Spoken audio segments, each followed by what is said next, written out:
It's AHLPSN this week on LeagueGaming.com and the YouTube channel. Hi, everyone. TSibs with you. I've got a full cast of individuals here today. It is going to be a crowded locker room on the show.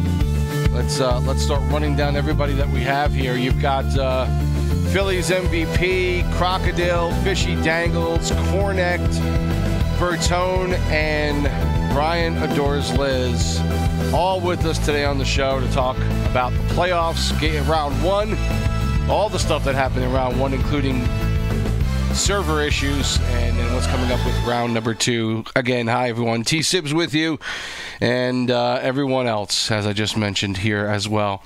Round one, guys, we had a lot of...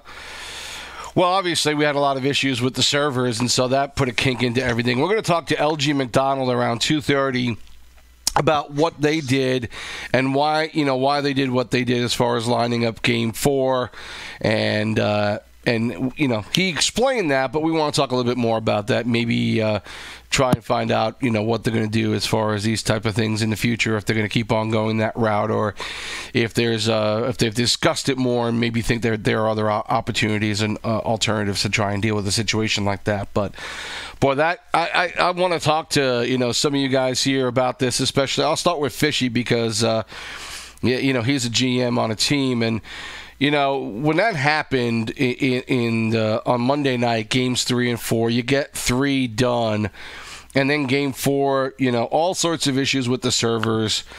How much do you think that affected your series or any other series? You think something like that happening throws a curveball into the minds of your players, into how you how your strategy is for the series? How do you think that whole situation with the servers affected the teams in the playoffs in round one? Well, for our team, it didn't really affect because most of our team was 7 out of 7 that week. But at the same time, I know the Devils had issues. I think Crocs, I think they had a couple ECUs for that game 4, I believe. But yeah, you can definitely see in the manager's chat, a lot of people were like, asking McDonald, hey, let us switch lines, because he wanted to do the roster lock. Right. And you could definitely see a lot of teams were struggling. They're like, well, I don't have people that are going to be showing up for game 4, yada, yada. Mm-hmm. But for my team's sake, we were just bummed that we wanted nothing against the Devils, but we wanted to end it that night, and it sucked that we had to, come back the next day. But right. For our sake, we had no problems with it. But other teams definitely seemed to have issues with it, and you could see that some lines had ECUs brought in. Corin, how did you mentioned that, Fish, the Devils wound up playing 3 ECUs in game 4. Yeah. Corin, how did it affect you guys at all in Springfield? Do you feel like it just didn't matter, or how did you guys handle it? I don't think it really mattered, to tell you the truth, but it ended up helping us because we ended up winning that game 4. We played it before game 5, so we won 2-1 in OT. If that game was played earlier, the day before, you never know what could happen, right? Right. So we ended up winning that game, which was good for us, and then we went on to win game 5. So it didn't really matter, but then again, it kind of sucks when it happens. I was ready to watch the game. I stayed up late to watch it, and And Croc, I imagine you were in net for that game 4, and you wind up having three ECUs on your team. And those guys are obviously they're getting thrown into the fire, and they're doing the best that they can. But that has to be a little disconcerting when something like that happens. Yeah, honestly, I think the servers going down for that 10:30 game probably saved us from forfeiting game 4. Really? Okay. I had guys that couldn't get a hold of. Gally had fell asleep apparently, and I was kind of scrambling, and then the servers went down, and I said, well, okay, I've got a whole nother day to find ECUs then.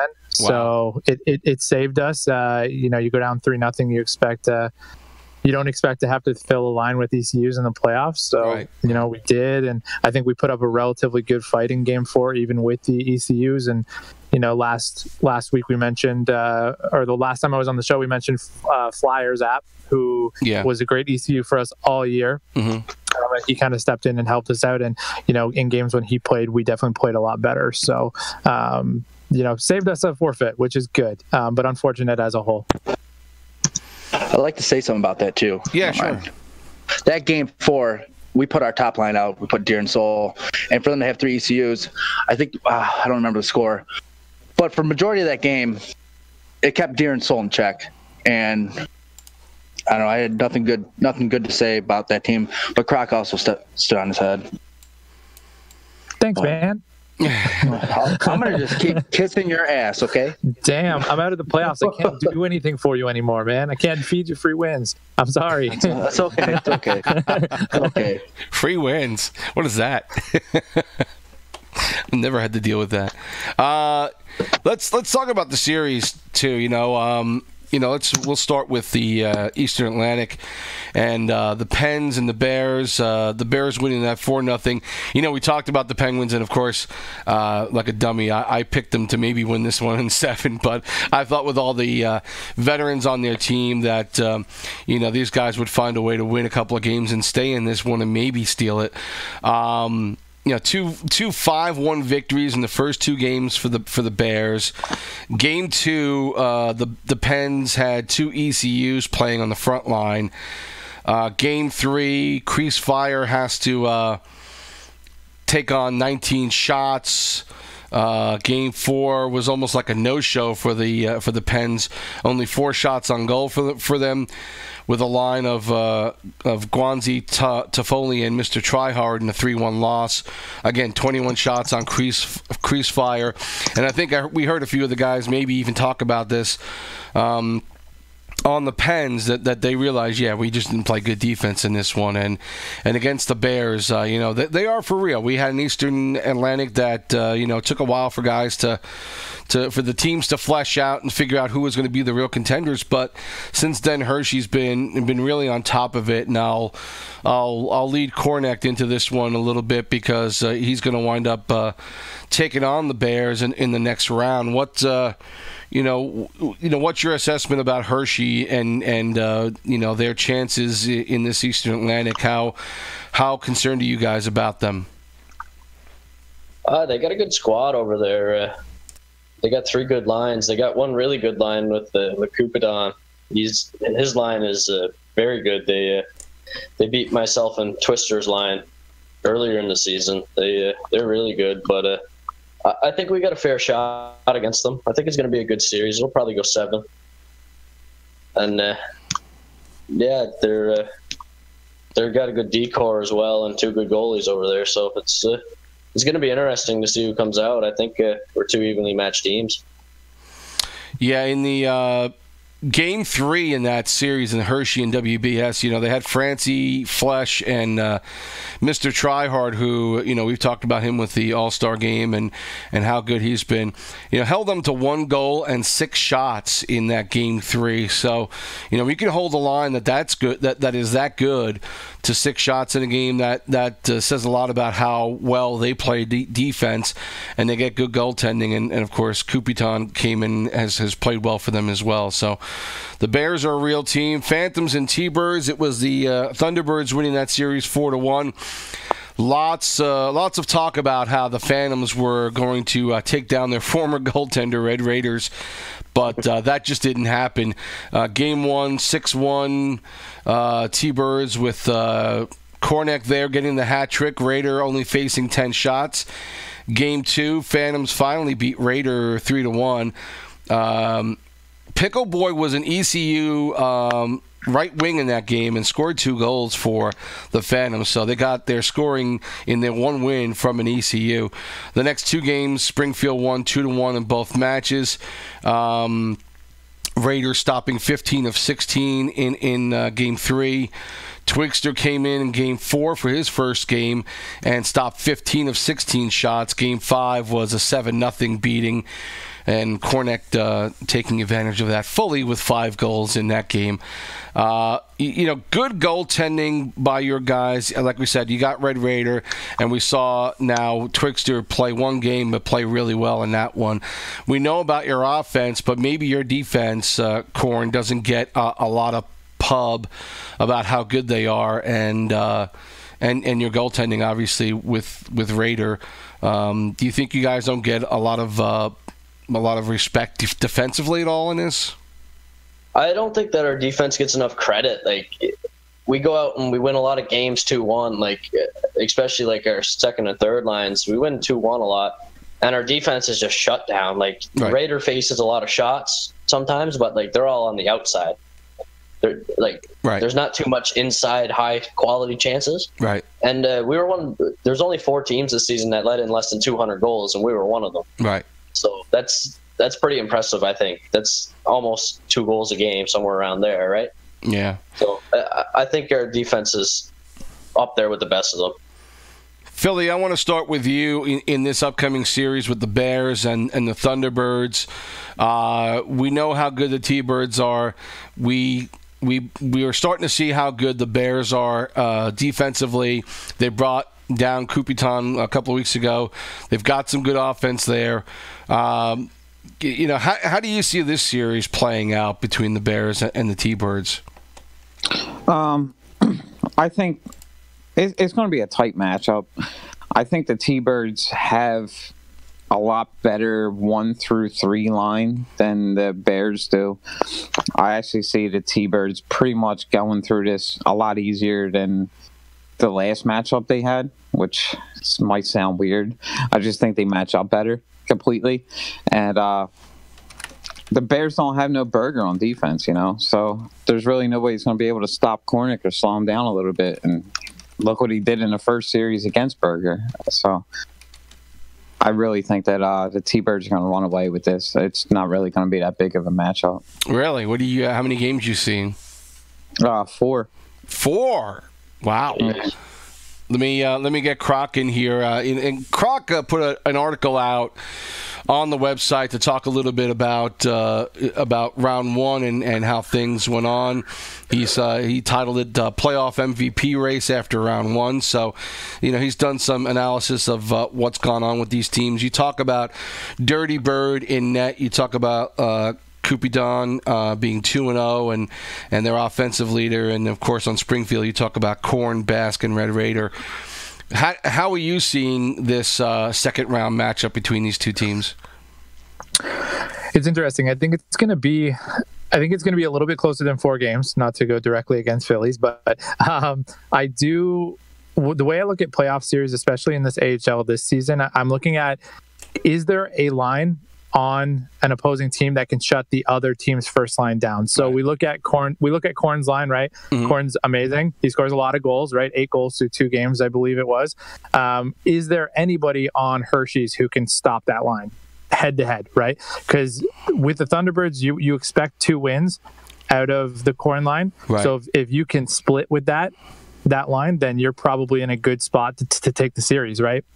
In my opinion, unfortunately, I don't think Hershey has that line that can stop Korn and his line, unfortunately.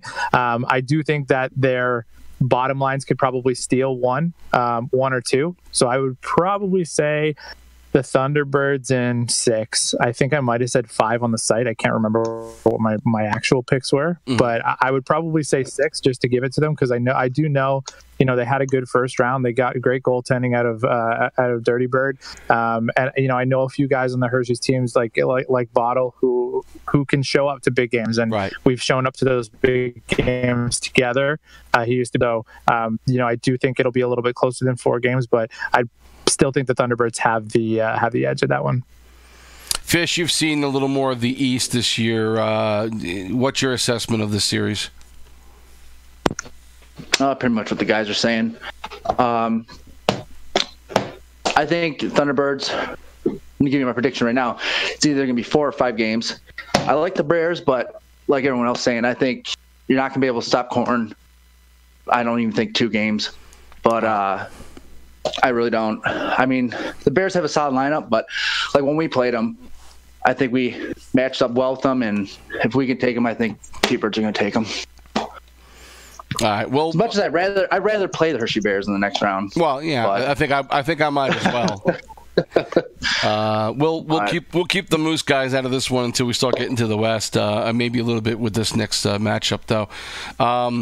You've got the Eastern North where the Devils and the Marlies play. The Marlies winning that series 4-0, 2 one-goal games in the series, but the Marlies continue to be on a roll and really seem to be, hot at the right time right now.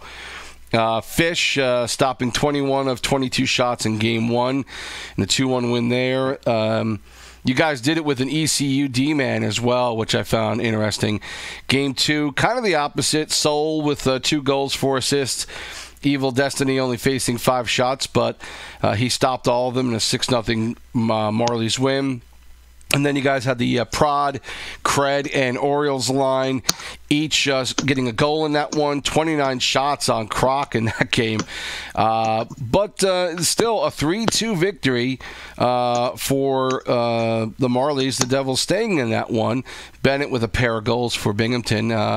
And so, Devs playing a little bit better in that Game 3. But, again, Game 4, 3 ECUs for the Devils, as we mentioned. Croc facing 20 shots, 5-2 win for the Marlies. Soul and Deer with a pair of goals each. And let me talk to Fishy here. The Devils obviously played well all season long. They're a team who could have been a problem for anybody in this first round. But you guys, again, we've talked about this before. Obviously, I was on the team earlier in the season. You hit a little bit of a dry spot maybe in mid-season where the Rochester Americans caught up. But you guys have really been on for the past 3-4 weeks. And it seems like everything's really working well for Toronto at this point. Yeah, like that dry spell, our offense wasn't there. And then next week, our defense was there, or vice versa, And then these past few weeks, it's been locked down. A lot of one-goal games. But yeah, that series, it was another defensive game besides Game 2 with the 6-0 win. But just our defense, our winning depends on our defense. If they show up, we're going to be fine. But if you don't get the breakout passes or cover the wraps and cross creases, these teams are going to eat you alive, which I was firsthand to watch during the season because we had you always have those certain games where just shit does not go correct. Right. But yeah, I think overall we're locked in and we can just stay locked in and hopefully Barra shows up to his games. I think we'll be just fine. Well, that can always be fun, right? Yeah, exactly. Let me talk to Croc a little bit about this one. Obviously, you had a couple of games where you faced 20 or more shots. What do you think were the bigger issues for your team in this matchup against Toronto, besides the fact that you're playing a good Toronto team? Yeah, you're not going to win if you can't score, right? And right. I think I had 5 goals of support over 3 games. It's not enough. Can't beat any team like that. Couldn't beat the worst team in the league with that little goal support. It's something that we struggled with all year. Availability was definitely an issue for us. Marlies are good, right? I would have definitely liked to face one of the other 2 teams in the division. That's what we were aiming for. You always think that your team's going to do well. I honestly thought that we could have pushed that series to 7 games versus the Marlies, but it never ended up happening. Right? That's what happens. Like you can only do so much, and I just tried to worry about my own game for the most part. Try not to be too much of a coach, but yeah. And the other series, of course, the Crunch and the Americans. We'll talk about that now and we'll get everybody's thoughts on this one. Again, games 1 and 4 originally won by the Crunch before the banning of Inbound for his multi-tagging escapades there. Bring them down, please. I'm in the middle. Game 2, Cole Killer and Feeney scoring a pair of goals for a 4-2 Crunch victory. Game 3, Noof 1991, 2 goals. Kachuk, 3 assists. The Americans win that one 4-3 in Game 5. King, J4, and Sabres each had a goal in that one. Joja stopping 13 of 14. The Crunch win that one 3-1. And then after that game, obviously they're thinking they're in this one and the series is over. But of course, we wind up getting the overturned games. Americans go up 3-2 in the series, and then we get Game 6. In that game, we broadcast that one live. It was, a little bit open the first half of that first period, but then it closed down, got very defensive, and it wasn't until the early third period where Death Machine made a really nice defensive play, came back the other way with the puck, put a clapper on Greatzilla, and that was the 1-0 win for the Americans, and they move on to the next round. Let's just, I want to talk first about the Americans versus the Marlies before we talk about the whole issue with this series. Again, Fish, I'll go to you first because, you're playing them. The Americans and your team going back and forth all season long, and really, they were playing just as well, almost as well as the Marlies the most of the season, and then they hit a rough patch late in the season. Had a couple of bad weeks to end the season, and really the Crunch with with inbound in there really handed the Americans a 5-game loss in the series. So with all that said, and all the not so great play that the Americans have had in the last few weeks. How do you approach them in this series? Do you look at them as the same team that was there in week 4, week 5, or are you, are you looking at what they've done recently and trying to say, okay, we probably have a better chance of winning than we did half a season ago, and here's what we need to do. How do you approach this series with them? Yeah, definitely, like you said, they've definitely been in a skid the past few weeks, and the team knows about it, and we're just going to put the pedal to the floor. And we rather play the Americans. I mean, most of us wanted to play the Crunch because we have a chip on our shoulder. We lost a couple of games that we shouldn't have lost to them. But this matchup looks a lot better for our sake against the Americans because I think their issue is their defense. I mean, they'll be there one game, and then the next game they're not, and they just leave Wes out there to die. I mean, Wes is a great goalie, and I talk to him on a regular basis, and I've watched some of their games, and majority of those games that they during the skid is because the defense is just not there. Right. I mean, I feel bad for all the Crunch players. They should have won that series, but of course, one person's actions ruins it for everybody. But they should have won that series. But the Crunch, they came back once they were told, hey, we got the 3-2 lead, and they took advantage of it. They came back and they won Game 6. So. They deserve to be there. But, yeah, I look forward to it. I mean, it'll be a good series, but at the same time, what are you going to do? Philly, we got the Marlies and the Americans in this one. For the season series, the Americans have won 3 and lost 1. So, of late, back in on April 1st, the Marlies won an 8-3 game and then lost last week of the season. Lost to the Americans beat the Toronto Marlies 3-2.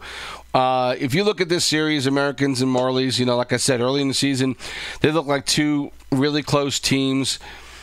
How do you, Philly? How do you look at this series? And is Toronto just playing too well right now to say that the Americans can really keep up with them in this series? Yeah, I think Toronto's just a way better team overall again, which is another one of those mixed match lineups. Americans probably don't even make it to this round. They're probably playing Syracuse without all the things that happened. Right. I mean, I'm kind of biased when it comes to the Marlies. Marlies are always stick together for the rest of their lives, regardless of what season you played with them for.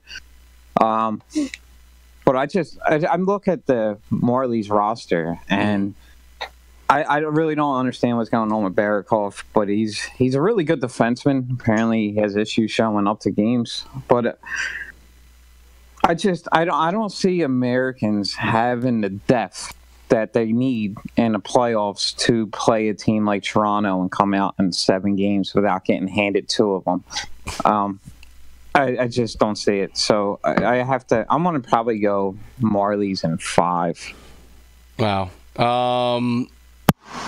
Let's. I tell you what. Let's get Brian and Bert in on this one. I don't know how much you guys have paid attention to what's gone on in those divisions, but obviously you know a lot of the talent on these 2 teams with the Americans and Marlies. Let me first get an opinion from Bert if he's got any thoughts about how this series might go, Americans and Marlies.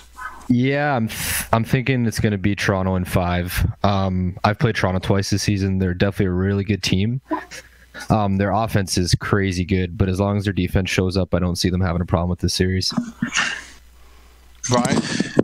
Yeah, I'm with Bert. We have a history playing Toronto, and they've always played us tough. I think they were 1-goal games when we played them. I think we played the Deer Hunter and Soul to Cold line, and I don't know much about the Rochester Americans, so... And I guess they're not supposed to be there. So I guess, sorry, guys. I'll go with Toronto. Corin, do you have any thoughts on this series? I think it's going to be Toronto in 5. I think Chuck's line's going to take a game, maybe 2 games. It might be 6, but it's going to be the Leafs coming out of that series. Hey, we're going to get LG McDonald on in a couple of minutes here. Let's just quickly talk for 2 minutes here about what happened with that Rochester-Syracuse series and with Inbound. And I know a lot of guys have some thoughts and ideas about what should happen to these players. And we talked a little bit before we went on the air. And I want to let Brian start off with this discussion because there's definitely there are definitely I think some differing opinions amongst the 7 of us here. Not tremendously different, but whether or not somebody needs to be banned completely from the league or not, and I think it's a worthy discussion to have. And I understand maybe the part where maybe somebody isn't gone forever, but I guess, Brian, my question to you would be, when is there going to be a point, or is there ever a point where you got to say somebody just clearly doesn't care about the league and what the league is trying to do and having a social aspect and not trying to cheat, and we should just get rid of them completely? This is Inbound's first offense, I'm assuming, I guess, because we haven't heard anything else. But where do you draw the line where you give up on somebody and say they should be done? I would probably draw the line at repeat offenders. If they do it one time, it's a pretty shitty thing to do, because I feel sorry for all the other guys on the team that have to pay the price. Right. They're the ones that really pay the price here, and people do make mistakes, and I guess they should be given a second chance. But if you're going to do it, if you're going to be a repeat offender, when it comes to cheating like this, I don't think guys like that are any good for this league. I think you need to get them out as soon as possible, because it just hurts the credibility of the league. And like I said, other players suffer because of this. They pay the price. Get them out of here. All of them. Yeah. Go ahead, 9 Fish. weeks away from your time. What's that? I was going to say, go ahead, Fish. I wanted to hear from you because you're managing. Well, like he said, I mean, you got 16 other people that just spent 9 weeks, and just gets thrown out the window because of one person's actions. And I definitely think if you're a repeater, I mean, do we have any repeat second taggers that anyone could think of at the top of their head? Not I can't think repeat. of anybody, I don't think we have any repeats yet now. But I mean, what do we mean by repeat? Are we talking like second tag repeating, or you've been banned from, shoutbacks or other things like that, suspensions? I mean, yeah, it's a good question. I think any kind of cheating advantage that you're trying to get, whether it's a second tag, whether it's playing under somebody else's tag, we've had that where guys are in the league and play under their name, but then have played under somebody else's name who wasn't available to play that night, or whatever the case may be. So there's a couple of different variations on that. Well, for the management aspect too, not just the players, but management. I spend a lot of time. Me and O's do. You know, I don't have much to do. I got 2 kids at home, so this is my hobby, is managing the Marlies. You know, and if I found out one of my players second tag and took us out of the playoffs, God, I don't even know what I would do. So something definitely needs to be done. Like, there's something has to be done that just deters people from, hey, you know what? If I do this, maybe it's not a good idea. But of course, we have those certain people that think they can cheat the system. But something has to be done. You can't just keep letting these people come back. Well, that's the thing I always say. It's the time and effort you guys invest in this for 9 to 10 weeks, and it gets thrown all out the window when some selfish person does this. And, you know, the Crunch last week were on a high. They killed Rochester in their series, thought they were going to the second round. All of a sudden, they're getting messages, hey, we need to talk. And you had them on the show last week, and I don't know who they were, the 2 managers, but they were very classy. They understood what happened, and they were very positive, and then they go out and lose 1-0 and they're out, and they could easily go in that show box or message everybody losing their minds. Right. But they kept it together pretty good, and I give them props. I'm sorry, I don't know the names of those guys, the GM and the AGM. Yeah, we had King Icon. King Icon, and I thought they handled it really well and professional. Yeah. But And they just took over a couple weeks ago, did they not? Yes. Yeah, they took over. Yeah, they wound up having to take over a team that wound up losing their GM, and continued on. So you first of all, you give them credit for doing that. But then, you know, also, you know, the fact that they had to deal with that and you know, try and move on into the next game, and I think they did a pretty good job of doing that. So, you know, give the Crunch credit for not falling apart and throwing their sticks on the ice for that last game. And you mentioned King, and you know, doing what he had to do for that game, and getting everybody out there. You give him a lot of credit for that, and his players for playing a good game. I mean, look, they went out there and were not about to give in. So they played a great game, and I can't even imagine what that Discord looked like after that loss. I'm sure everybody held it together, but once they lost that game, I'm sure. I saw Zilla in the shot box. Wasn't happy. I love Zilla. Yeah. I played other games with him, and Zilla's a great guy, and it takes a lot for him to be as vocal as I saw him right after that game and before. He was not happy. But again, King and Axel, who were on with me on the pregame, that's right. You know, they talked about it. They showed a ton of class and continue to do that all the way through. So I give them a lot of credit, and you know, for that alone, you gotta like them as managers moving forward. Yeah, the cheaters usually get banned, and the rest of the team are the losers, unfortunately. Right, that's the shitty part. Well, it's you know, an unfortunate situation that they had to deal with, but Rochester moves on, and we'll see how that winds up this next series. But I kind of have to think that Toronto is easily the favorite in this one.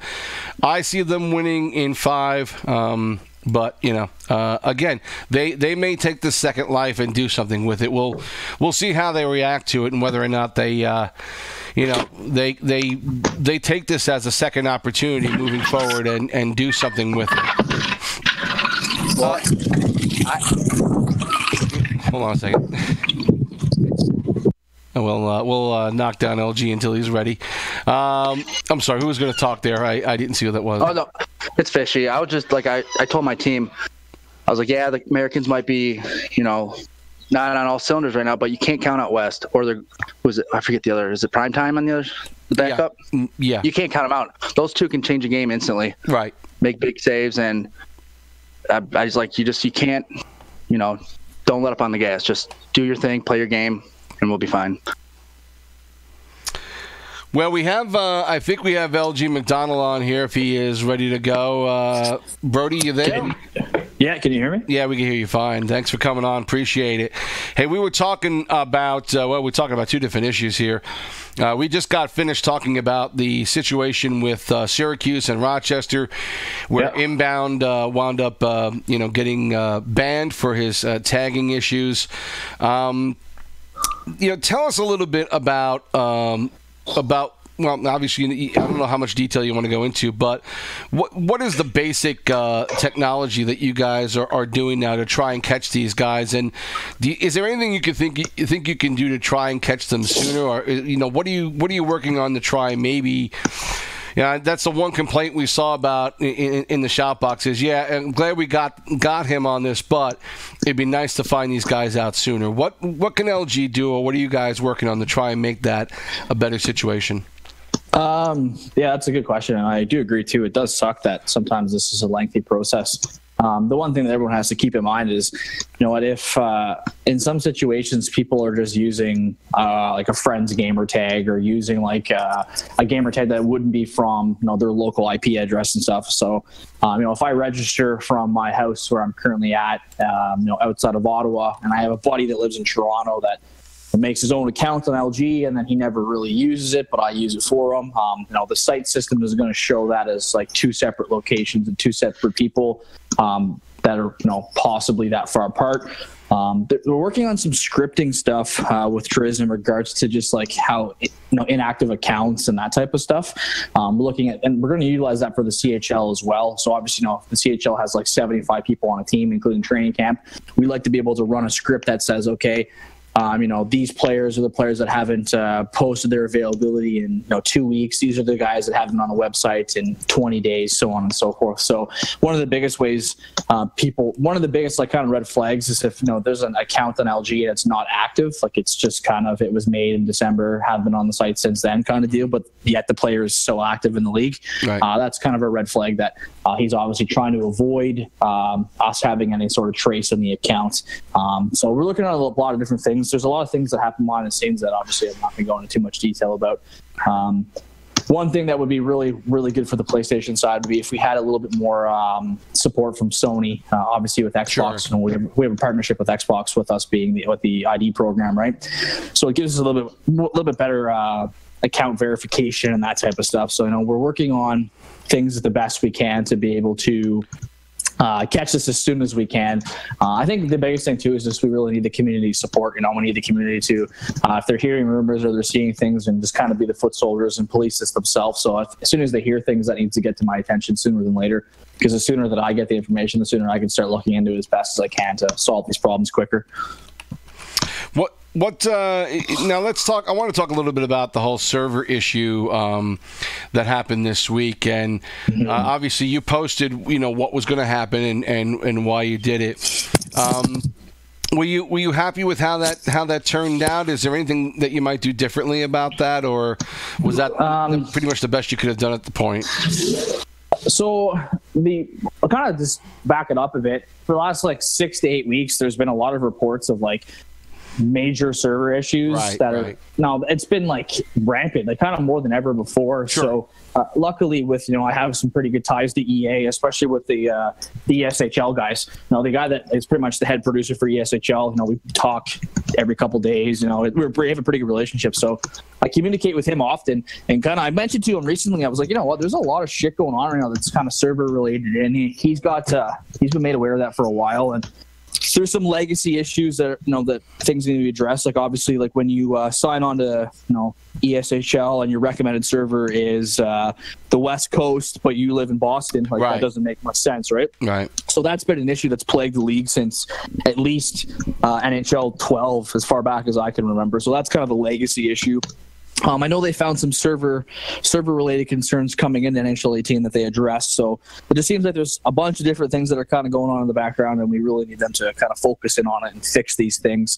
Some of the biggest suggestions that I've made since I've been part of the Game Changer program for the last 3 years was obviously having a centralized server would benefit LG drastically, right? LG, the matchmaking system for ESHL is based around matching on your best location to give you the best server.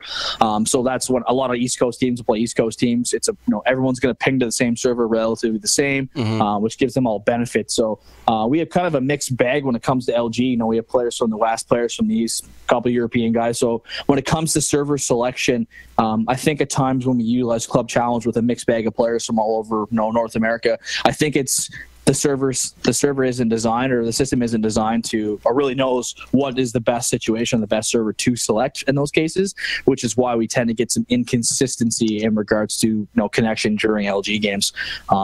So then jump ahead into kind of server outages, like ping spiking and some packet loss stuff. There's been a handful of players that have reported some really drastic issues in regards to packet loss and that stuff. So the best part is we brought these issues forward about a month and a half ago in regards to packet loss. The ESHL and the server guys mentioned to us that packet loss is a little bit rare, and it was that they were kind of surprised to hear that we're having this many issues.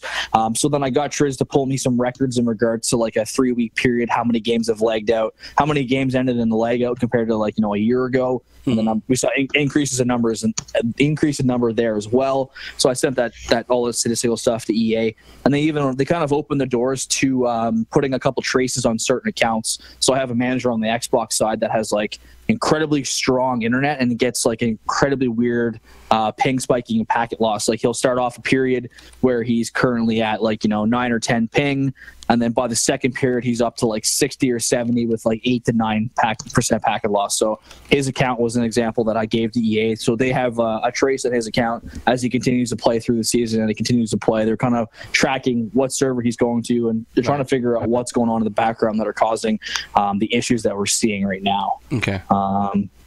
And then in regards to the issue the other night, EA did some investigation into why that'll happen. And it just kind of appeared that everyone that wasn't already on the servers at the time of the issue were unable to get on. And then those of us that were on the servers at the time of the issue were able to maintain our connection. So those players that were showing up for their 10:30 game but weren't getting on until 10:20, 10:25 due to whatever reason, we're obviously not in. No, we're going to be able to connect to the EA servers, causing a ton of issues. So looking at how it was kind of a league-wide. It was on both consoles. It's the playoffs. It's kind of Game 4. It was a lot of factors that came into the decision. So when I looked at all of it, and I looked at how strict the scheduling restrictions are for the playoffs, and I look at how scheduling restrictions is probably the number one reason why teams get eliminated by making a mistake. They're scheduling wrong, or they're putting players in the wrong way, or they're subbing out the wrong way. There's just a lot of ineligible player violations that occur based around managers either not understanding or making assumptions of what the rules are, but not actually taking the time to come and ask for clarification or assistance. So when I looked at the overall picture, Game 4 lineups were already locked in. So there was no secret of who was meant to play Game 4. Some people then could dictate potentially what the results of that game would have been. Like on the Xbox side, and as an example, the number 1 seed on the Western side and the entire league, their best line was playing Game 4. They had a 3-0 series lead, and that line only lost twice this season. So there's a really good chance that line was going to win Game 4, and the result of that wasn't it does suck that their Game 4 ended up getting played after Game 5, but just based on availability and stuff, it's kind of what made the most sense. The biggest thing for me is that I wanted to make sure that there's two kind of factors that came to mind. So the first one that came to mind is the fact that based on the scheduling restrictions, I wanted to not limit people based on their players' availability. So, we voted in a shorter week for the last couple seasons, therefore, having no Thursday and dedicating Thursdays to, ESHL and what's going on with the esports side of things. I wanted to make sure we could still maintain our schedule that we have, which would be, the Sunday through Wednesday. The other thing I said, too, is obviously Game 5 and 6 not having their lineups locked in yet. There's still like a line matching factor to those games, regardless of what the outcome of Game 4 was, or regardless what the lineup of Game 4 actually was. Okay. The biggest thing is obviously Game 7 being the elimination game. That needs to be the final game of the series, and needs to be the deciding factor. Sure. So based on availability and stuff, I felt that if I gave teams up until the time slot prior to Game 7 to get Game 4 completed, then obviously that would be beneficial to both teams based on availability issues. Right. If you look at a series, regardless of what order the games are played in, you still need to win 4 games. That's how you advance. You win 4 games. With Game 4's lineups being locked in, there's no secret of who was supposed to play those games, and then it would have been very obvious what were the remaining 2 lines that would have had to play Game 5 and Game 6. So, like I said, in my opinion, and like I posted several times, people may not agree, but the order of the games aren't really relevant. Some people want to argue that maybe it's it's all in our head and it's momentum of a series. If that's the way you feel, then that's your opinion, and that's not something I'm looking to change. But when it comes down to the nitty gritty, playoff time is about line matching. It's about putting your players in the best situation to win, and I was able to maintain that based on how I allowed the scheduling to occur for those final 3 games if they were required. I know Fish has a question to ask about strikes, so I'll let him go ahead and do that. Sure. Hey, McDonald. How's it going? Not bad. First, I just want to applaud you and your staff. I've been in other leagues, and by far, this is the cream of the crop. I've taken bans in other leagues because I can't handle it. But anyways, to my question, I know we have on the profiles, you could see a player's availability during the offseason on who you want to bid and stuff. But are you guys have ever thought of implementing something that, say, a guy got 3 strikes season 4, 2 strikes season 5, to where us managers can look at their profile and be like, oh, this guy's had this many strikes this season, so you got to get an idea of how reliable the player is? Yeah, so there's one thing that we were working on. Trish had a script in the background and needs some tweaking, was kind of along the lines of allowing us to see things like on a weekly, so we get our weekly report cards, right? So you played this many games a week, this many points, you're this color. So the one thing we looked at and the one thing I've recommended and I've suggested was having a section in your profile that would update weekly as well, that would show what a player's availability was kind of in a general aspect. So one thing would be, last week McDonald was 6 for 9 availability. It wouldn't be specific to what games it was, but it would be the rough, he was able to sign up for 6 out of 9 games. And that would be public information right off the bat on a weekly basis, obviously for the week prior. So if it's the weekend and you were looking to trade for me, and you could look at my profile and said week 1 he was 4 for 9, then he was 9 for 9, then he was 9 for 9, then he was 9 for 9. So you could assume, okay, well maybe he's got extremely good availability. This is a player I'm kind of looking for. It'll fit the mold of my team.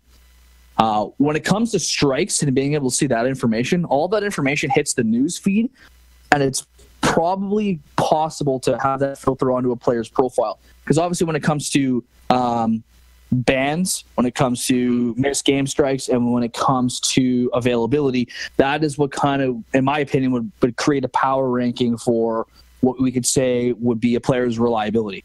So it is something that I have thought about. It just how to put it all together and how to get all the different scripts and things to talk to each other to be able to give that certain rating is something that we could try to explore in the future. Because reliability of a player is a major thing. It's a major concern for managers, especially when you're trying to build the team. Like, my availability with when I'm trying to play in both consoles, plus my job where if I go to work, I'm gone for a whole day. So it kind of cuts out 2 games of availability. I try my best to give as much availability as possible. But obviously, if I'm part of an organization that has 7 or 8 forwards that can play any game, it makes a big difference, and it makes it easier for a team to accommodate someone like myself who's maybe only 4 or 5 out of 9 as an example. So I do think that it will give you a little bit more level of depth and statistical information when you're looking to build your team. So it is something we have considered, and hopefully it's something we can add in the future. Well, thank you for answering that. But the way you said the availability weekly, that would help out tremendously. Like when you got a player getting put on waivers, you don't know. You can ask the manager, but they're going to tell you the truth. You don't know. So it'd be easier to be like, hey, Fishy was waived. Is it because of availability or because he sucks? I mean, it definitely help out big time. The other thing to keep in mind too, that's in the rules right now, is that when a player's on waivers, they don't have rights to anyone, right? Like no one owns their rights at that time. So you as a manager have the opportunity to speak to that player as well. Oh yeah, that's true. But no, you are right. I'm not sure I knew that actually. So that's a pretty good piece of information. I don't think I knew that either. I'm always afraid to player tampering. I don't. I try and stay away from everybody until So the example. So when a player is placed on waivers, their current team is saying we do not want this player. Right. And when a player's on waivers, that player isn't even eligible to play for that 24-hour period. Right. So they're kind of in limbo. So that limbo period does allow any team who has interest in that player to then contact that player and say, "Hey, dude, what's the deal? Like, why are you on IR? Right. Was it a disagreement with your manager? Quitting? Is your ability terrible? What's the deal?" So it does give you the opportunity to talk to them. But I do agree that if you did have something that was nonverbal, it was something you could just check. this guy was like, 2 for 9, 2 for 9, 3 for 9. Ooh, I don't want that. Right. At least you'd be able to see it as well. So that's a good point. So that's just waivers, right? Because maybe you accidentally just waivers. Said, yeah, I think you accidentally said IR, so that's why I'm asking. Oh, sorry. Yeah, no, it's just waivers. Yeah, Okay. just waivers. Cool. All right, well, we're going to let you get going. We got the other half of the league to do the preview on. But listen, thanks for coming on to talk about the banning, the server issues, and definitely a good suggestion there by Fish. I know you guys are always working on improvement of LG, and you and I will sit down soon and do a whole show on what you guys are thinking about for the future and what season 8's going to look like. So we'll get that together soon. Absolutely, sounds good, man. All right, guys, thanks for your time. Thanks, LG McDonald with us today on the show, and we appreciate him taking a few minutes out and talking about what's a couple of things that we came up with this week. So let's I tell you what, let's continue on with the rest of the playoffs for round 1 and a little bit of prediction of round 2. We had the Wild and the Ice Hogs. Rockford, they did a hell of a job getting into the playoffs in the Western Central, which was a tough job, and there was really only one position you can get. They did a great job getting there. Happiness was short-lived, though. 6-2 win in Game 1 by the Wild. Matt the Cool Cat with a hat trick. Beast had 2 of his own goals. Game 2, Tommy scored on 3 of his 4 shots, and the Wild won that one 4-3. Flynn on the other side for Rockford. He was a guy who played in the CHL last year, was a draft pick this year, and wound up helping the Ice Hogs get there to the playoffs. He had a pair of goals in that one in the loss. Game 3, Go Hawks, of course, making his presence in his first game with the hat trick and a 6-4 Wild win. The Ice Hogs fought hard, putting up 27 shots on Jones, who stopped 23 of them in Game 4, but it was all Iowa.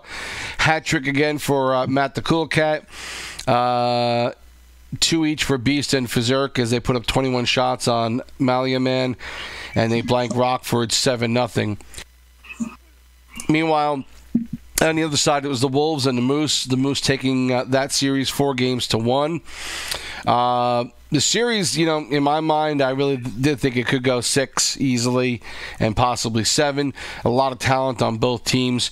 In that Game 1, Brian Adores Liz had a pair of goals. Rocky Gratt, the game winner in overtime, in a 3-2 Moose win. Good effort by Vatten Rules as he faced 20 shots in that game. Much tighter game in Game 2, 11 shots by each team. Rendo and Glex on defense for Chicago. Killer Sound and Jay Layden on D for the Moose. So you knew it would probably be more of a defensive game. And, of course, Jason X and Arch Mangus in net for the teams. 2-1 win for the Moose. JMM getting a goal and an assist. He got the game winner with 36.2 seconds left in the third to win that one for the Moose. So a couple of close games in this series. The Moose wind up winning this one. They skipped the Game 4. Game 5, Rocky Gratt comes back with a hat trick and a 5-2 Moose win. And then Game 6, Jason X had a good game in net, stopping 15 of 16, but it was one goal it was all the Moose needed to win that game and take Game 6 and the series really in 5 games. And let's talk to Philly a little bit about the Wolves in this one. Again, you guys, a ton of talent, good goaltending, good defense. You seemingly can beat anybody at any time. I think your talent was that good on the Wolves. But, you go up against the Moose, and how much do you think maybe, some of your players, knowing how good this team was, knowing how good the Wild are, maybe you guys not getting respect. Do you think anything played psychologically at all on some of your teammates on the Wolves, or was this just that the Moose were that good and you guys threw what you had at it and it just didn't happen? To be honest, it wasn't anything psychology. We thought we played the Moose well in the regular season. I mean, I'm not sure what the season record was, but it was pretty close. To be honest with you, Bert and they line matched us really well. They didn't give us any free wins like most teams would do. a lot of times in the playoffs when they see like me and Don and Meaty come out there, they usually throw their third line out against us or their second line, and they're like, if we could pick up a win, that's great. Bert and Brian, they wanted us out, and they didn't want to give us the free win, and they played us well. I mean, they played us really well. I have nothing bad to say about them. They're a good two-way team. They all come back and play defense, and we had no space. Like there was close games, but they were very defensive games for the most part. There was no open space on the ice for either team, I believe. I mean, Bert and Brian will be able to tell you how it was the other way, but they're just really good. They're a really solid overall team from first line to third line. They're really tough to play against, and I have nothing but respect for those guys. They were absolutely amazing. Brian, how did how did you feel about this series? And I gotta believe you guys knew you were going up against a good team. You weren't taking them lightly. I've never played the Phillies. I've only played Phillies twice in LG games, and the other guy's Misty Don and his other line mates. I've never played them before, so it was new to me. But I don't know. I felt like we controlled the play okay. Like we played our game, and I don't think we were worried at all too much in those games. The second game, they scored 2 goals on us in the first 5 minutes, and we were like, okay, just everyone relax. They're a good team. They're going to get their goals, and we exploded for 4 straight on them in 10 minutes right after that, and kind of just went back to our game plan. Defense is always our big thing on our line all season. We've said just keep the pucks out of the net, and you only need 2 or 3 to win. Right. And to give you an idea of how well we've played all season, I had 25 wins, my line. 11 times of those wins, we shut the team out.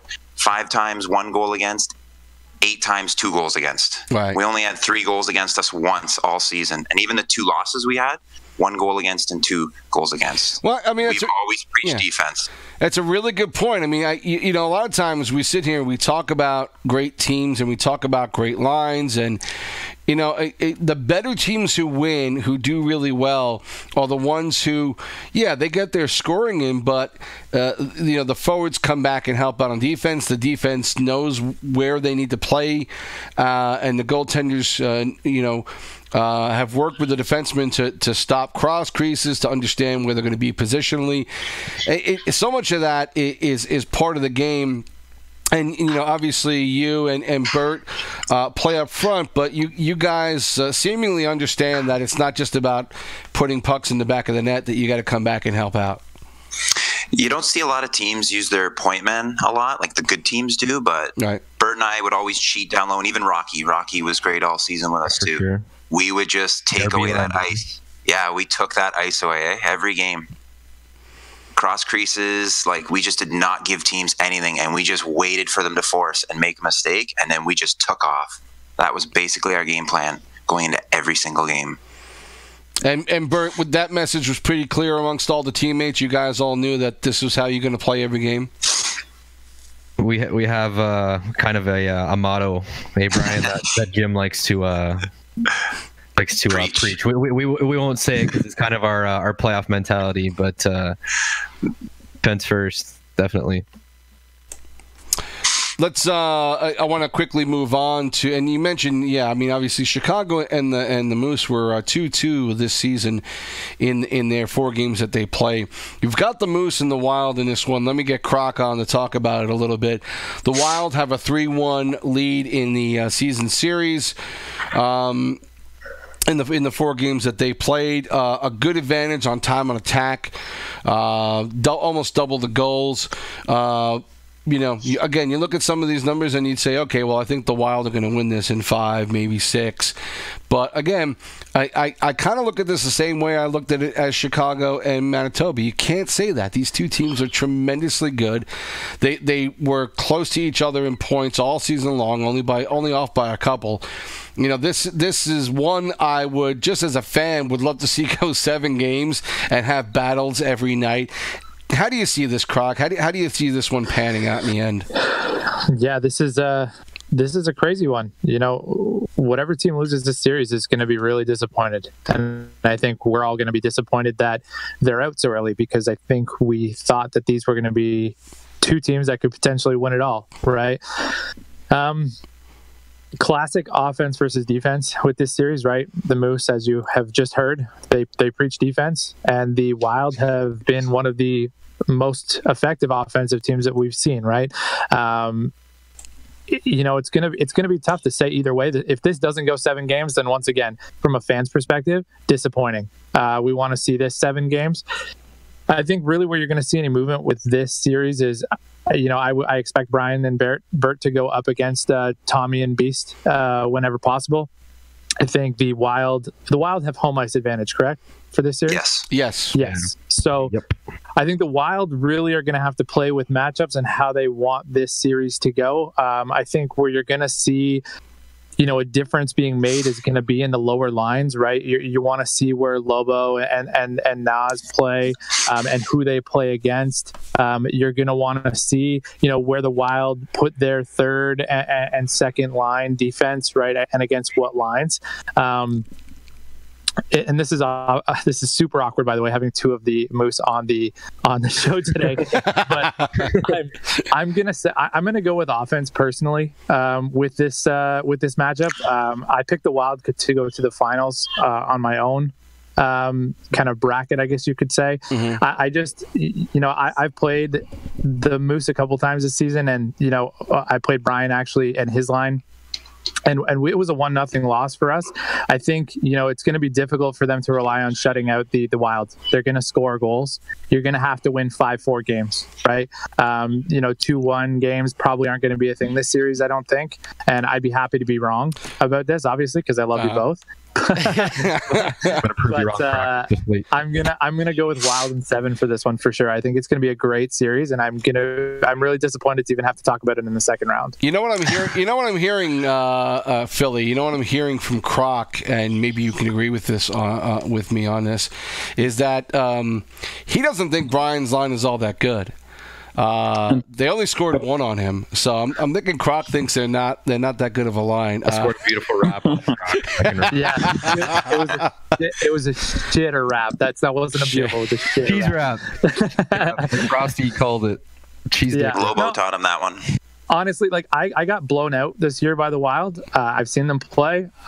I think Jones is amazing. I think goaltending definitely trends towards the Wild for this one. Mm-hmm. Defense is definitely in the Moose's favor for this one, and it really comes down to the forward matchup. I think we see how we really like Dr. Nasty is a really good goaltender, but there's a lot of single-digit games that he winds up in shots on goal, shots on net. So this could be a real test for him if this kid plays some 14, 15, 16 shot games and comes away giving up 1 goal. That's when I'll be incredibly impressed. But I'm already impressed by him, but that's when I'll really believe in him, and I'll let you guys talk to that. But I think he could really be a difference. And let me get Philly's first opinion on this. Goaltending, I think, is important in this one, and I think Dr. Nasty might be the key in this. Yeah, I mean, I played both teams many times this year. The Wild. The thing I'm interested in seeing with the Wild is they had a lot of NHL to NHL call-ups in the last week, right? So I don't know much about their ECUs that they're calling up. I believe they're short a defenseman. I believe they're short a winger also with the call-ups that they got at the last minute. Which could play a big part of the series because the Moose do have 3 really solid lines, and they have good goaltending. They have really good defense. The Wild are full on attack. I mean, it's going to be interesting. And the thing that I think that's going to play out the most is I've been playing a lot of club with the Moose lately, and we played the Wild maybe 3 or 4 times in the last 2 days. Mm-hmm. And the Moose stack up well against them, really good against them. So I actually believe that the Moose are going to win this series because of those issues, where the Isle Wild do not have 3 full lines to run out there. Right. and that's what I believe is going to happen. Let me get Cornick in here because I want to make sure he's still alive. Let's again. You wind up playing a lot of top lines all the time. You've played these guys. You know what they're both capable of. What are you seeing with this Moose Wild series? I think it's going to be a good series. I think definitely going to go late into the round, 6 or 7 for sure. With Bert's line and Bert's line winning a couple games and Tommy's line winning a couple games. I don't think they're going to match up against each other. They might, but once Game 7 hits, because I think that's what's going to happen. It's going to be very interesting to see Bert and Tommy go head to head. Fish, you're managing this game. Fish, you're managing this series. And you've got home ice as Iowa. Is that as big of a deal as I think it might be, or are these two teams with their 3 offensive lines so powerful that it doesn't really matter if you have last selection of the lineup? I think it's a huge deal. I mean, for Iowa, seeing that the Moose is so well defensively, I would line match to where I can utilize and get the most goals, on the weaker side of what defensive line they throw out there. Mm-hmm. I mean, Iowa to me seems like Cuda last year. They were so offensively powered, and what happens? They run into the Moose, another last season's dominant defensive team. All right. Defense, literally, in this game, with all of its flaws, defense will win you games. And if somehow the Moose can, which I think they will, can just shut them down, and so they don't score their 6-7 goals, and they can keep it to a close 1-goal game, I feel like the Moose are going to take it. I would even say 5 or 6.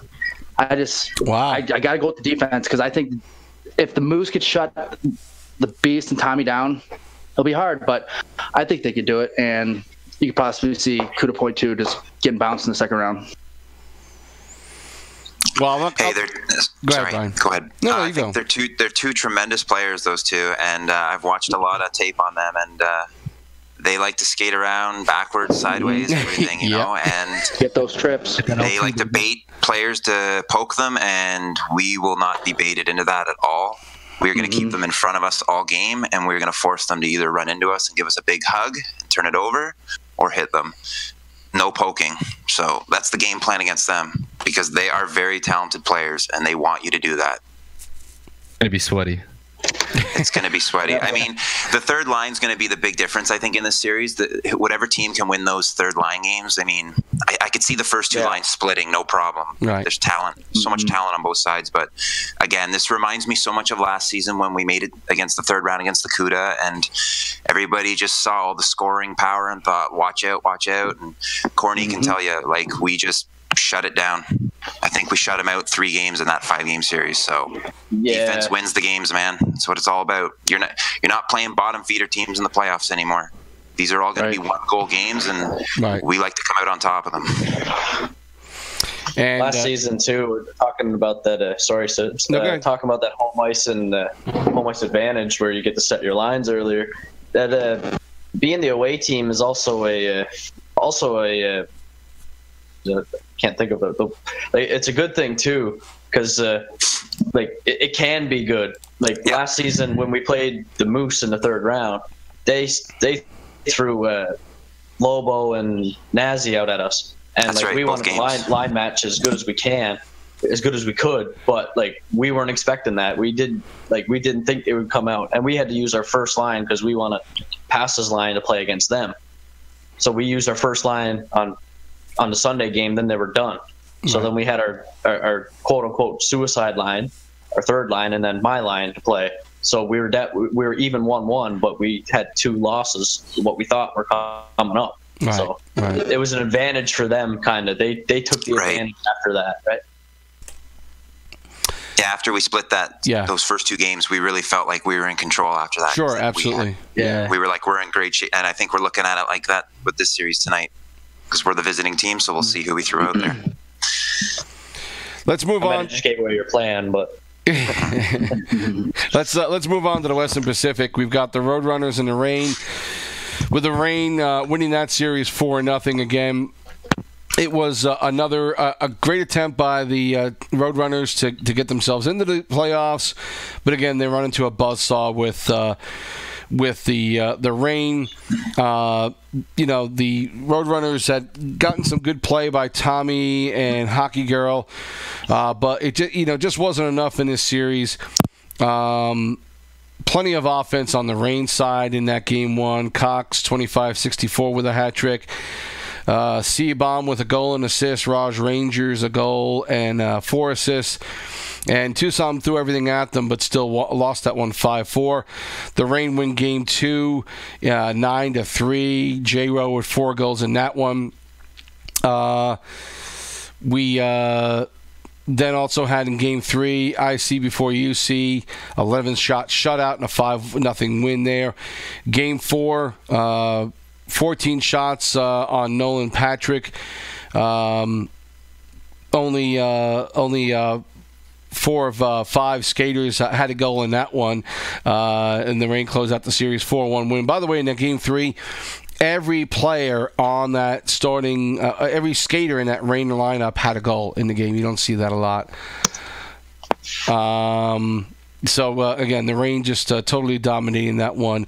In the other series, Barracuda Rampage, with the Rampage winning that one 4-3. And, again, it was easily the closest series that we had this whole round one.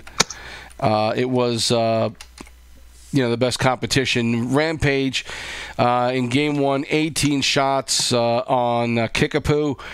Kales and Boss with 2 goals each. Escape with 12 saves. Rampage won that game 5-4. NJ's very own stopping 15 of 17 in game 2. Sakic and JD Fry with goals and the crew to win game 2. Crew to win game 3 with Kick stopping 17 of 19. Sakic with the hat trick there. Game 5, Kuda put up 16 shots and 7 goals in that win. Cam with the hat trick. Game 6, Escape having 12 of 13 saves effort. Grammy Hands with a pair of goals. Rampage win it 4-1. And then they had to go back and play Game 4, which, of course, is always fun. Rampage win that one 6-2. Coatster with 4 goals. And then NJ's very own in Game 7, stopping 13 of 14 shots. The entire front line of Dewar, Saucier, and Coatster each scoring, and it's a 3-1 Rampage win in Game 7. And certainly we knew that one was going to be close. The Rampage seemed to be the hotter team towards the end, and they had a good challenge there by the Barracuda. But again, now they go up against a Rain team that have seemingly been doing things right all season long. And Rampage are a very solid team, but you just kind of feel like the Rain have been working towards this the way any other team that's been successful in PSN has worked toward it. They've been very systematically, making whatever player movement they need to make, but not too much. They've had a pretty solid squad all year long. The Rampage and the Rain have gone 2-2 during the regular season, and the numbers are fairly close. So, Croc, I'm going to let you take this one first. You've got two good teams, as I think Brian said earlier. You're not going to face any teams that backed into the playoffs or just barely got in. This is another matchup of the Rampage and the Rain, where you're going to have two very solid teams. Both teams have good scoring. Both teams have pretty good goaltending and fair defense. I see some high-scoring games in this one, but I still kind of feel like I would see the Rain win this one in 6 or 7. I think the Rampage might give them a little bit more of a fight, and this will probably go 7. How do you see it? Yeah, this is probably, I would go other than the Wild and Moose series, it's probably going to be one of the harder to predict series, and I would say.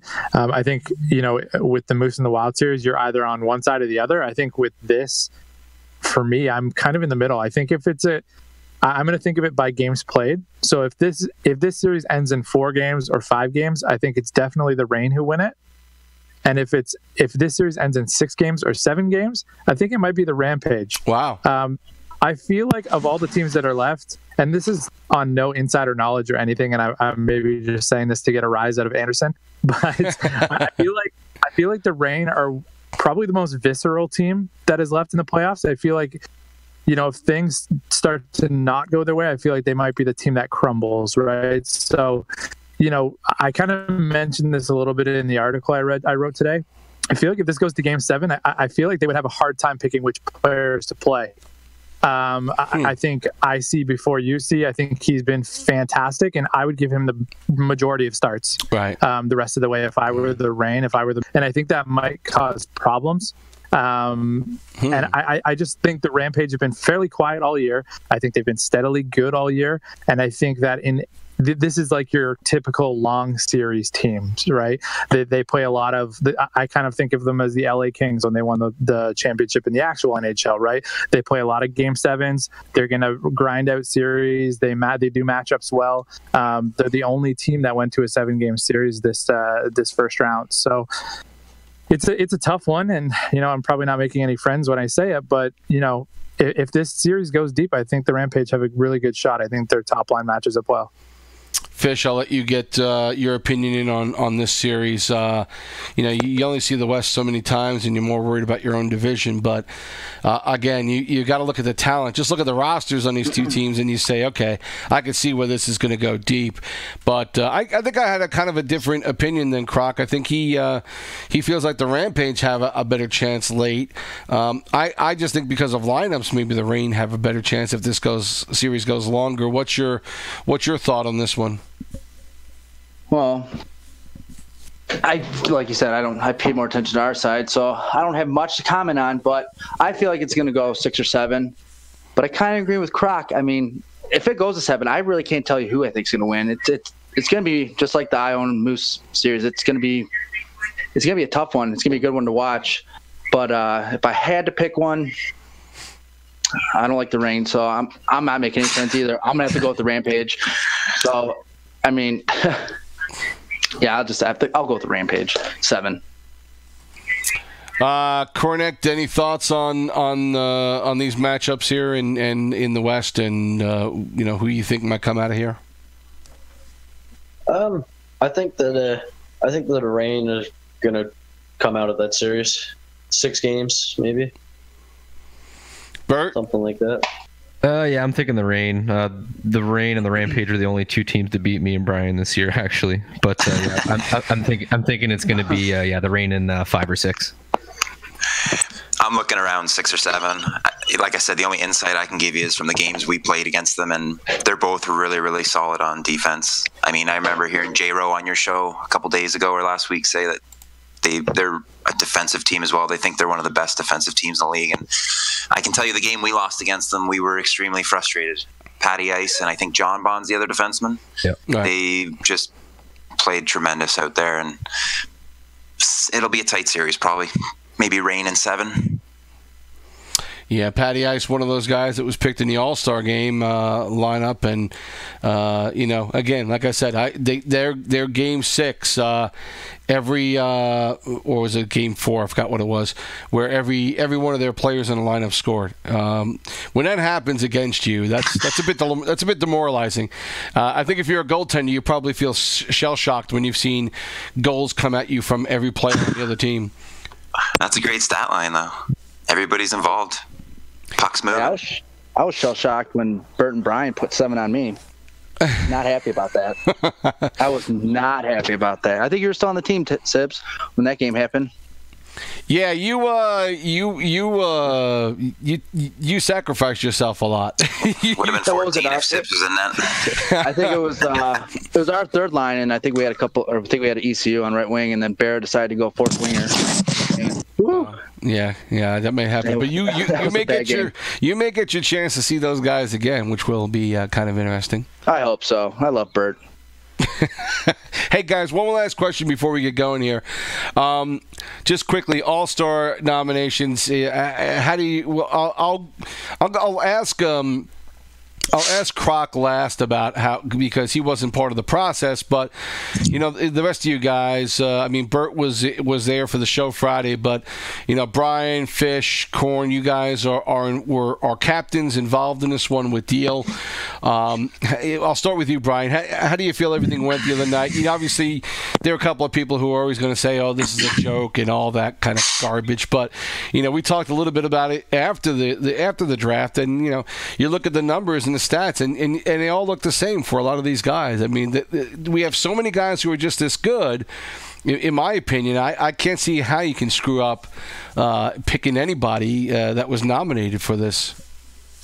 Yeah, I think Deal and I were pretty happy with the picks we got. I mean, like you said, there's always going to be guys that don't get picked, guys or girls who don't get picked and who deserve to be there. There's a huge list of guys who deserve to be there and just couldn't. Unfortunately, rules sometimes come into place where we could only have 2 people from each team, so that kind of played a part in it. But just come back next season and have another great season. There was a season I was really good and I didn't make it, and I thought I should have, but just keep coming back and playing well and you'll get picked. You've said that a few times now, where you feel like you should have been picked. I'm going to be a manager next season and make sure. Yeah, got you. Corey. Yeah, like I said, I went for a swim in the ocean after. It was pretty salty.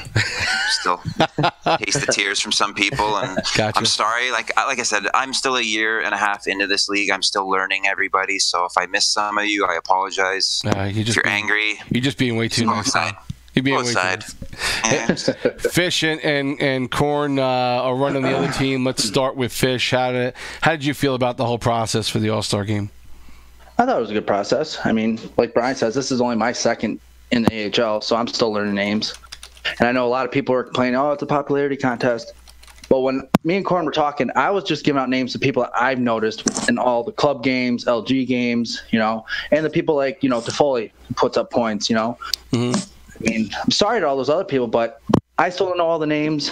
But, I just went out to the ones that I'm like, you know what? That guy kicked my ass, You got to give it to people that deserve it and that I can possibly remember their names. But, all in all, I think we did good. It should be fun. 3 games to watch. I know me and Corn need to get together. To the guys that we did pick, and we got to get a chat going still, but we'll get on it tonight.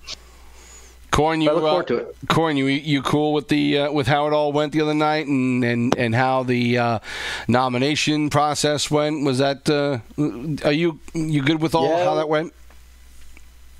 It was good, yeah. It was good fun doing it for sure, and I think that everybody who was nominated was definitely a good pick for the game. I don't think there was any bad picks made, and sure, there's going to be guys upset that they didn't get picked or whatever. It is what it is, I guess. So, I'd be pretty salty if I just thought I deserved to get in and I didn't. But someone got to get picked at the end of the day. You can't pick everyone, right? Right. Croc, yeah. I was just going to say, Croc, have you had a chance to look at these lineups for the All-Star game? And to me, when I look at the lineups, all I see is a lot of good talent in the AHL. Maybe the most that we've seen in any season, which is not a surprise because we're getting more and more players every season. There are probably a bunch of guys that you could say, there are a lot of good players who were left out, but in my mind, I don't know how you don't leave a lot of good players out of the All-Star game with the 2 teams that we got picked here. I just think there's just so much talent that you're going to disappoint somebody. Yeah, I mean, if everybody was in it, then it wouldn't be an All-Star game. It would just be a bunch of people, right? You got to earn it, and I'm sure a lot of the guys that said this was a joke are the ones who wanted to be picked and didn't. Yeah. Right. I'm sure that's a pretty high percentage. So, salty is what salty does. So we'll leave them be. I'm really happy to be playing with Corn and Fish. I think they've definitely drafted a good team. I'm looking across the ice and seeing some guys who probably after this show are going to want to snipe some on me. So we'll see what happens. I'm just there to have fun. Obviously, I'm not playing any important games anymore, like a lot of the people on this panel are. So I'm just looking to have fun.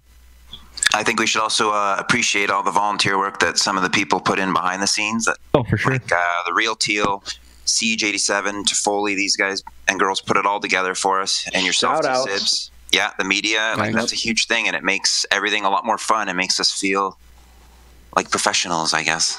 You know, and without that, I mean, we can't pump our own tires. So, thanks for you guys for putting in the work and everything and the volunteer. I appreciate it. Yeah, it's a lot of fun doing that, and the show was fun Friday, and I appreciate you guys coming on. Listen, thanks for joining me today, guys. I appreciate it. Best of luck to I guess all of you in the, well, no, me and Croc aren't in the playoffs, but the rest of you are. Thank you. Thanks, Sibs. Go Moose. All right, guys. We'll talk to you guys later. Thanks a lot.